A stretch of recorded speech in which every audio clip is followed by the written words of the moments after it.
This is my Christmas Workshop 2024. This is the second video. All through the month of July, I'm going to be sharing Christmas gift ideas that you can make for family and friends. And today, I'm going to show you step-by-step directions on how to make casserole totes.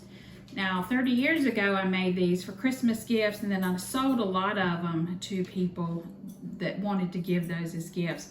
They're easy to make, and I'll show you how to make them, but you just have some ribbon, and it's lined with this really nice wrap and zap. This is new to me. This is microwave safe, but it's 100% natural cotton batting.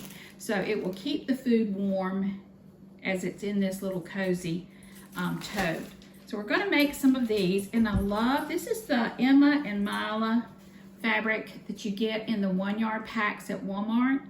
And I love these colors. I paired this with navy, and there's oranges. There is one with sunflowers on it. And then this looks like suns, but I think it's sunflowers. So I bought 3 of these packs, and out of one pack, one yard pack, I was able to make this tote, this casserole or canning mat to keep on your counter, and a potato zapper.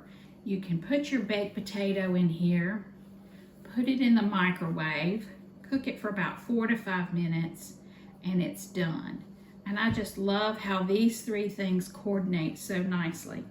So this is the other casserole tote I made, and along with that, I have, out of the same material, a flour tortilla warmer.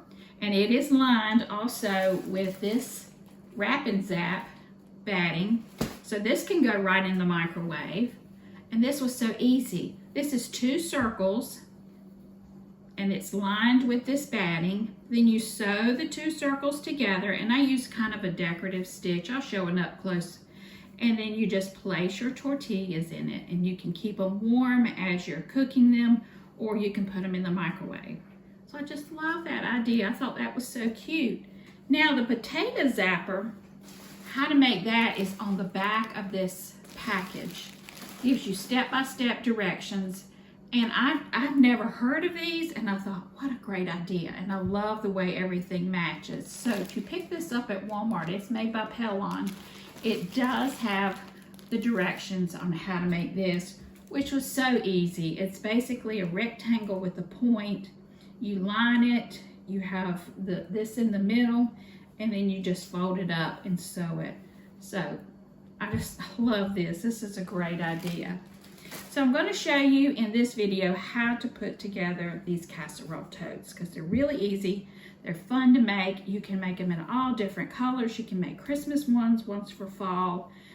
But I just want to give you these ideas of other things that you can do with these little 1 yard packs of fabric. So let's get busy making the casserole totes.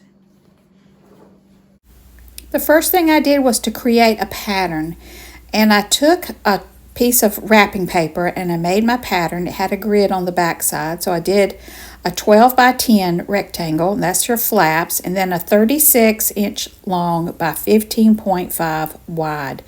And then the pattern, you can see where I've cut out the straps, and they're 5 inches down, 4 inches across there. So I just kind of created my own pattern. This is the Pellon wrap and zap that we're going to put in the middle of that tote to keep the food nice and warm. These are the fabrics that I chose from Walmart. It is the Emma and Mila brand, and then a Waverly navy. You're going to need some dowel rods 1 inch long, cut into 11-inch sections.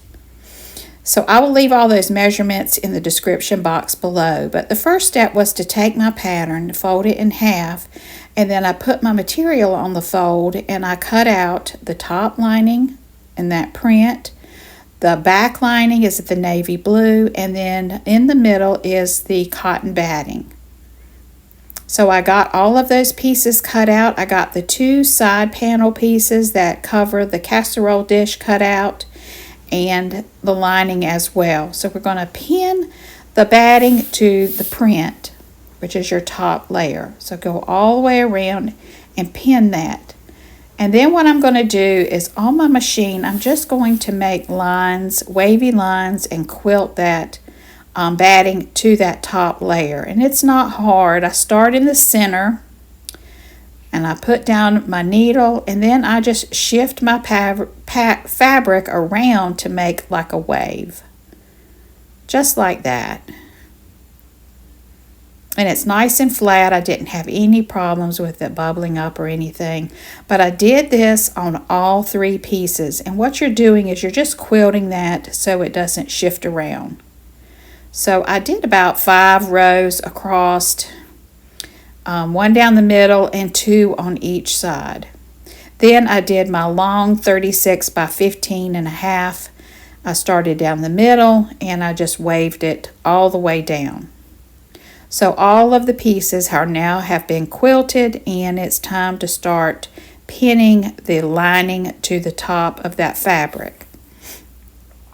Okay, all of my pieces have been quilted using the machine, and now it's time to put right sides together and pin all the way around, leaving about a 3-inch gap for turning.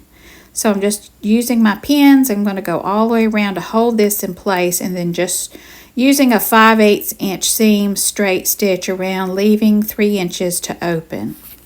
And I did this on both of these side panels and the long tote panel.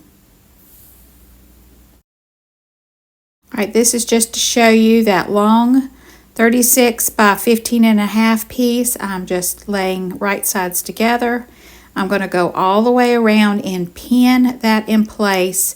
And then on the side, on one of those long sides, I will leave a 3-inch gap for turning, preferably in the middle there, so it's just easier to get both sides turned. So I'm going to go all the way around and pin this in place. Then I straight stitch using a 5/8 inch seam, and then after I get it sewn, I will go back into that curve and clip those corners just to make that a little more flexible when you turn it. All right, I've sewn all the way around, and now I am trimming off the edge, and you want to make sure it's not too bulky, so trim those edges nicely, and then we're going to turn it, and using that dowel rod I will push out the sides. But it's a pretty easy process, and once we turn it, it looks nice and crisp. I'm going to press it all the way around. Always press your sewing projects. They just turn out so much better. Your seam lines, when you turn, just press everything nicely. And then I'm going to top stitch all the way around. But right now, we're just going to be turning all of these pieces. And you can either use a dowel rod or a knitting needle or something to push out those corners. Now I've pressed it, and it's time to do a top stitch all the way around. And then the same thing with the big piece. We're going to go ahead and snip those curved places. Just makes it a little easier to give when you turn it and when you go around and top stitch it.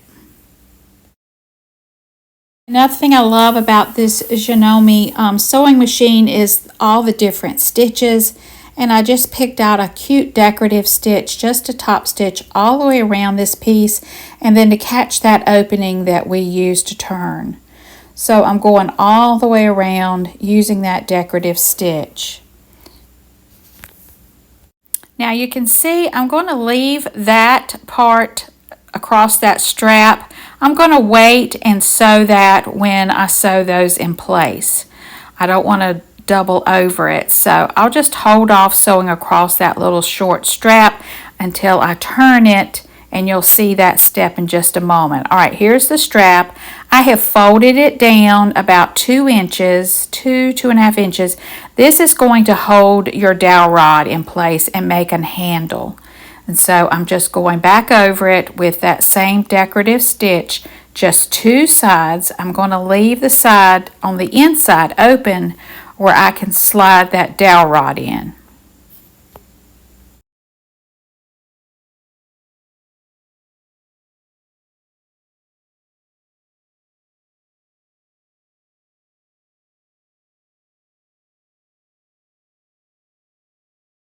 Okay, now it's time to attach the two side panels, and so I have folded my fabric in half and marked it with a pin.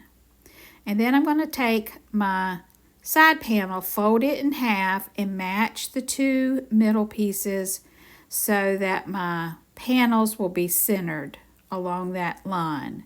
Then I'm just going to pin that in place. Then we're going to go back with that same decorative stitch and just stitch this to that middle section, and that's what makes your covers to cover your casserole dish. So we're going to go over to the other side. I've already found my center point. Going to find the center point on that short panel, match them, and pin in place. And then I will just top stitch across that, and you're almost done. All right, I've slipped the dowel rods in those little pockets. They fit in there nice and snug. And again, those are 1-inch dowel rods. You can pick those up in long strips at Ace Hardware, and then you can cut them yourself. Now, to finish this off, I added some blue satin ribbon. I zigzagged that in place. You can see where I placed it on these mats. And that is to use to tie this and hold your casserole dish in place. You could use Velcro, but I kind of like this ribbon.